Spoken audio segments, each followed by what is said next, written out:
Leo ni tariki 26 ya mwezi huu wa 4 mwaka wa 2025. Tuko Uvira, Sud Kivu. Tunapenda tu kuambia kama serikali ya Chilombo inapenda kupindua utawala wa Rais Tshisekedi na tayari wameipindua.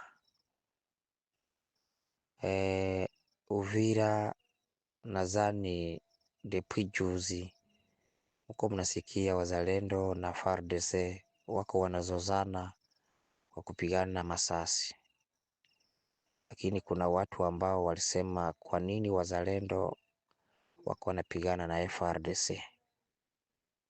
Tunapenda kuwaambia kama FARDC iko napenda kupindua utawala wa Rais Tshisekedi. FARDC yenye ilikuwa kufro Katobo, iko nakimbia Katobo, na Katobo ndo kwenye kukofro, Kamanyola kukofro, Nyangezi, Bukavu yote ndo fro zetu, ndo kwenye kuko adui na Minembwe.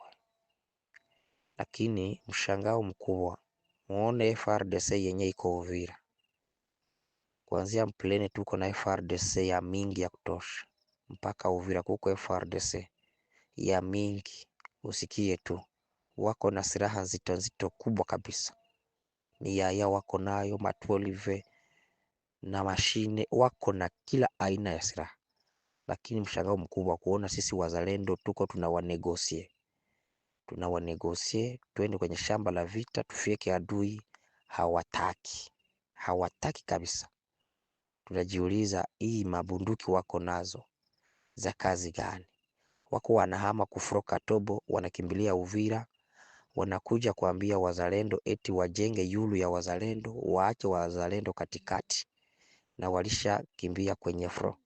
Sisi tuko tunawaambia sisi wote tutoke muvile twende kufro fasi zote, Haut Plateau na Plaine, Kamanyola, Rubarika, kule kote Manyangezi. Lakini FARDC haitaki kwenda kufro, iko napenda tu kuweka tu mapozisio fasi ya Centreville, na inapenda kutuweka katikati ituzunguruke.